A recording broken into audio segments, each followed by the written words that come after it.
Bagi yang first time dengar nama syarikat Public Gold ni dan tak familiar lagi dengan cara untuk buat belian emas di Public Gold, okey, jom saya explain. Ada 3 cara sebenarnya untuk dapatkan emas dekat Public Gold ni.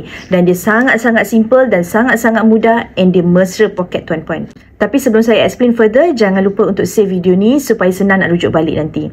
Yang first kali ialah cara buat belian yang sangat-sangat ramai sangat suka, sebab dia sangat-sangat budget friendly dan dia boleh buat at any time yang kita suka. Nak buat secara harian boleh, nak secara bulanan boleh, nak setahun sekali boleh. Dia tak ada satu komitmen dan dia tak ada satu kepaksaan untuk kita buat mengikut jadual ataupun mengikut plan. Dia as and when kita ada duit, kita boleh buat simpanan. Sama macam simpan duit dalam akaun bank, so kita boleh simpan dalam akaun emas Gap Public Gold. So akaun Gap Public Gold ni dia terbuka untuk semua peringkat umur. Daripada baby yang baru lahir, dah ada je sijil kelahiran dia, surat beranak dia dah dapat je, boleh daftar untuk baby tersebut dan boleh disimpan oleh semua golongan. Tak kira lah dah pencen ke, pesara ke, pekerja swasta ke, pekerja kerajaan ke, ataupun bekerja sendiri.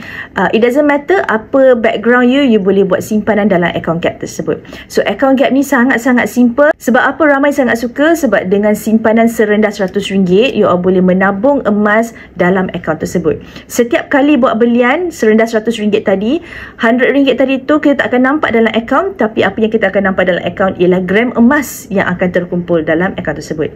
So bila gram emas tu dah banyak dalam akaun tersebut, kita boleh keluarkan emas fizikal mengikut item yang kita suka.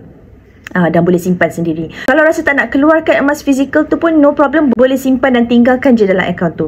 Akaun emas Gap Public Gold ni kalau rasa nak buat simpanan secara konsisten, boleh set auto debit juga. So kalau auto debit akan dibuat potongan setiap bulan mengikut tempoh yang kita dah setkan tersebut.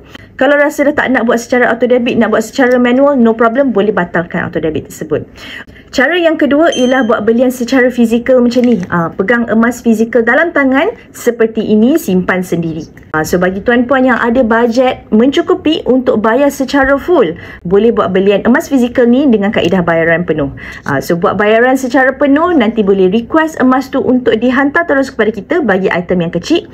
Kalau item yang besar, boleh ambil sahaja dekat mana-mana branch Public Gold. Okey, itu cara yang kedua. Cara yang ketiga pula ialah kita nak dapatkan juga emas fizikal seperti ini tapi tak ada kemampuan untuk bayar secara full payment. No problem, boleh buat pilihan untuk buat bayaran secara bulanan. Public Gold sediakan kemudahan untuk buat bayaran secara 6 bulan ataupun 10 bulan, tapi paling ramai suka 10 bulan. Sebagai contoh, item 10 gram, harga 10 gram sekitar RM4,000. Sekiranya tuan-puan memilih untuk buat bayaran selama 10 bulan, jadi RM4,000 ni akan dipecahkan kepada 10 bulan, setiap bulan bayar sekitar RM400. So habis sahaja buat bayaran, emas ni kita boleh collect ataupun arahkan sistem untuk postkan kepada kita.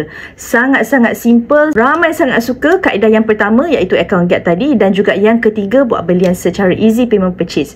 Kaedah yang kedua ni ramai ambil peluang, time dapat bonus, time dikeluarkan duit dividen ASB, time dikeluarkan duit KWSP, ataupun time-time yang dia dapat duit lamsam lain, duit tepi lah, duit commission, duit dividen dan sebagainya.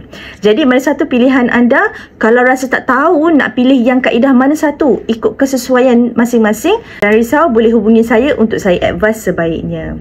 Bagi yang nak mendaftar dan mulakan simpanan emas secara kaedah mana-mana tadi tu, tak kisah mana-mana, sebab bila kita daftar sahaja kita diberi kebebasan untuk pilih mana-mana kaedah.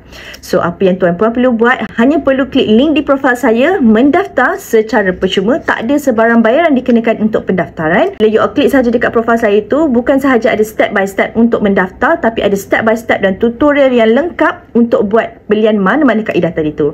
Alright, so jangan lupa untuk share dan save video ni supaya senang nak rujuk balik. Jangan lupa untuk follow bagi yang belum follow lagi. I'll see you in my next video.